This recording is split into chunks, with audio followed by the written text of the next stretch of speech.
അടുത്ത കൊല്ലം മുതൽ നമ്മുടെ UAE നിയമത്തിൽ വരാൻ പോകുന്ന 7 മേജർ ആയിട്ടുള്ള ചേഞ്ചസ് ആണ് ഞാൻ ഇവിടെ പറയാൻ പോകുന്നത്. സോ ആദ്യത്തെ എന്ന് പറഞ്ഞാൽ എല്ലാവരും കേട്ടിട്ടുണ്ടാവും ഷുഗർ ടാക്സ്. ഷുഗർ ടാക്സ് എന്ന് പറഞ്ഞാൽ നമ്മുടെ ഇന്ത്യയിലൊക്കെയുള്ള പോലെ ഏതെങ്കിലും ഒരു നിയമമല്ല. നമ്മുടെ UAEയിലുള്ള റെസിഡൻസിൻ്റെ ഹെൽത്തിന് വേണ്ടിയിട്ട് ഇവിടുത്തെ ഷുഗർ കണ്ടൻറ്റുള്ള ഡ്രിങ്ക്സ് അതുപോലെ തന്നെ ഫുഡ് കാര്യങ്ങൾക്കൊക്കെ ആ ഒരു ഷുഗറിൻ്റെ കണ്ടൻറ്റിനനുസരിച്ച് അവർ ടാക്സും കൂട്ടാൻ പോവാണ്. സോ രണ്ടാമത്തെ റൂൾ എന്ന് പറഞ്ഞാൽ ഇവിടുത്തെ പ്ലാസ്റ്റിക് ഫുള്ളി ബാൻ ചെയ്യാൻ പോവാണ് UAEയിൽ, അതിന് കവറായാലും എന്താണെങ്കിലും. പിന്നെ മൂന്നാമത്തെ എന്ന് പറഞ്ഞാൽ നമ്മുടെ ബാങ്കിൽ നിന്നൊക്കെ ഇനി മുതൽ നമുക്ക് SMS നോട്ടിഫിക്കേഷൻ ഉണ്ടാവില്ല. ഫുള്ളി നമ്മുടെ വെരിഫിക്കേഷനും കാര്യങ്ങളൊക്കെ ഫേഷ്യൽ ആയിരിക്കും, അല്ലെങ്കിൽ ഫിംഗർ പ്രിന്റ് വഴി ആയിരിക്കും നമുക്ക് ചെയ്യാൻ പറ്റുന്നത്.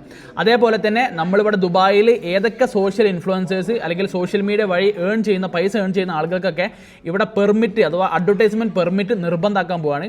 അതേപോലെ തന്നെ ഏത് ബിസിനസ് ആണെങ്കിലും നമുക്കതിൽ ഇൻവോയ്സ് നമുക്ക് നിർബന്ധമായിട്ട് വരും. അതേപോലെ തന്നെ നമ്മുടെ VAT ടാക്സും അവർ അടുത്ത കൊല്ലം മുതൽ കുറക്കാൻ വേണ്ടി പോവാണ്, നമ്മുടെ ഇവിടുത്തെ ബിസിനസ് ഓണേഴ്സിൻ്റെ അല്ലെങ്കിൽ ബിസിനസിൻ്റെ നല്ല നടത്തിപ്പിന് വേണ്ടിയിട്ട്.